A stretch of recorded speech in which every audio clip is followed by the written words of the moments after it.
Hi everyone, Vaxtano here, the internet's busiest music nerd.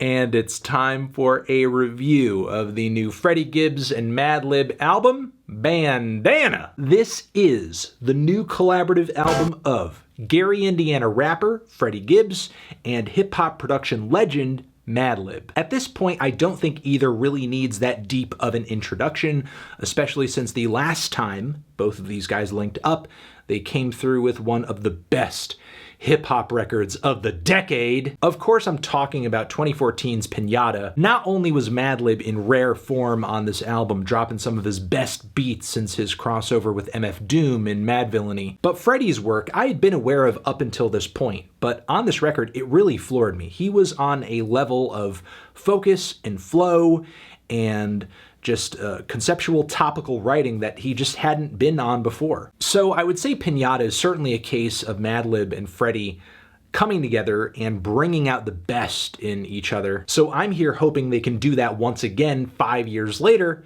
with the follow-up to Pinata, Bandana. Now, the teaser tracks leading up to this album, in my view, were all pretty good, so there was no reason not to assume this album was going to live up to my expectations. And I mostly think that's what Bandana does. I think that's the purpose it mostly serves, living up to expectations. For the most part, if you've heard Pinata, you have a pretty strong idea as to what Madlib and Freddie are going to do on Bandana. You're getting cold-blooded cocaine raps with clever one-liners, interesting cultural references, and skilled rhyme schemes, and a decent level of topical focus as well. The song Practice, for example, is a tense, introspective cut about being caught cheating or just not being faithful. Freddie on this song essentially fucking up his home life. And in the second verse on this track, Freddie breaks up with the streets, I guess in the same way that he did with his mistress on the first verse. Generally, the track is about just putting yourself on a better path that is going to benefit you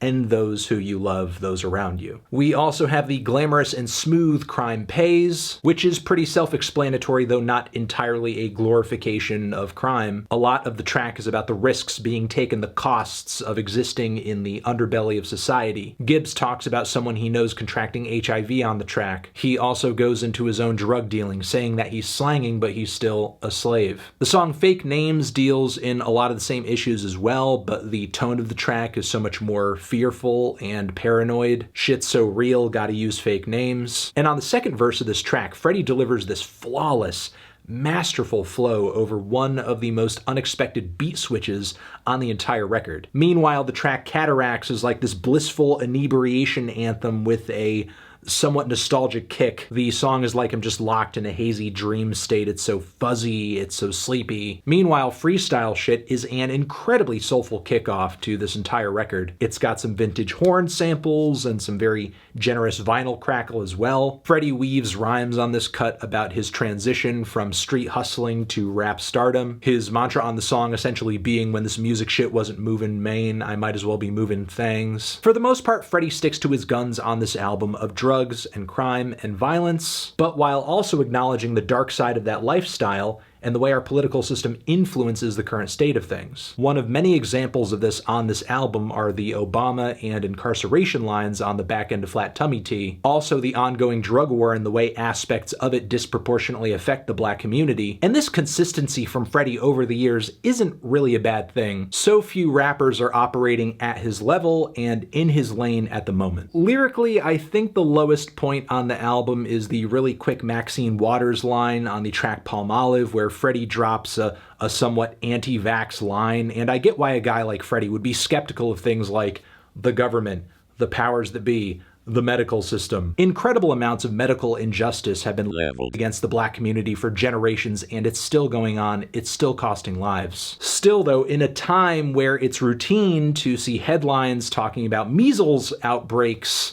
endorsing anti-vax in any way, shape, or form is kind of irresponsible. All that being said, though, let's try to get to Madlib's beats on this thing, which I think can be a little hit or miss here. Shortly after the release of Bandana, Madlib hopped onto social media to proudly proclaim that he produced every beat on this record on his iPad. And given the sound and the tone of some of these instrumentals, that's not something I'm super surprised to hear. Not to say the beats on this thing are bad or cheap or super simple. In fact, most of them are in the same soulful, easygoing, sample-heavy, vintage vibe that you are used to most Madlib beats being in. But some of the effects he throws on these beats do clearly have a very digital tone to them. A lot of the drums, the percussion hits feel very clean, feel very clear on particular tracks. Even though things do feel a bit more synthetic this time around on a majority of the songs here, it does not stop Madlib from achieving his usual magic. It does get a little weird when Madlib tries to push outside of his comfort zone, occasionally resulting in interesting moments like massage seats, which sounds like a really cool old school dance hall flip. But then we also get the first half of the track, Half Main, Half Cocaine, which is an honest to God trap beat. Yes, Madlib is making trap beats. You got the hi-hats, you have the kicks, you have the sub bass, you have those snares, you have the kind of eerie minor chords playing back and forth. It's a little nocturnal, and it's a bit reminiscent of the material off of Freddie's Shadow of a Doubt. And sure, it's not bad because I think Freddie mostly makes the track, but does Madlib step in and show an incredible amount of prowess in this particular instrumental style? Not really. There's also Situations, and there's also Goddamn, but both tracks, as a result of the new interface Madlib is working through, feel very clean, especially the first of the two. Not that Goddamn doesn't have its other issues as well, because Freddie's moany, barely holding on to pitch singing on that song isn't exactly a high point either. If he was going to do something like this, where he's effectively not that great of a singer, I wish he would just kind of ham it up a bit more and just enjoy the flaws of his voice. But one more time, because I do want to stress this change of interfaces does not affect the magic of cuts like Education, as well as GIANNIS. In some respects, I think Madlib switching over to the iPad on this record has made some of his instrumentals a bit more dynamic, because there are quite a few interesting beat switches on this LP, certainly more, if I remember correctly, than what was on Pinata. And it's a pretty cool feature to the record. And speaking of features, there are also quite a few features on this record that are pretty sick. We have a stunning soul chorus from the likes of Anderson .Paak, easily one of Pusha T's best features to date. I loved that cold-blooded line about him being invited into the White House even though Obama knew he was a criminal. Yes. Bay, aka Mos Def, on here was great, as was Black Thought. The only feature that I really wanted more from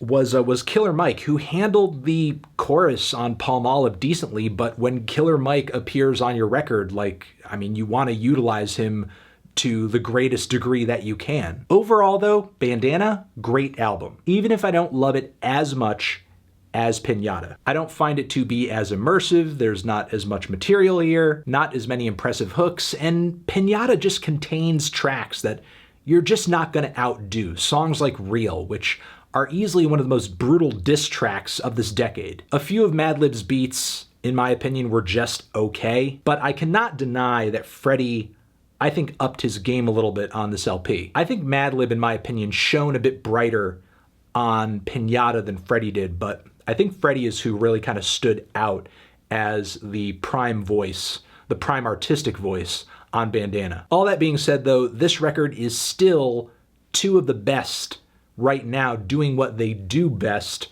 and that's it. I'm feeling a decent to a strong 8 on this thing. Transition, have you given this album a listen? Did you love it? Did you hate it? What would you rate it? You're the best, you're the best. What should I review next? Hit the like if you like, please subscribe, and please don't cry. Hit the bell as well.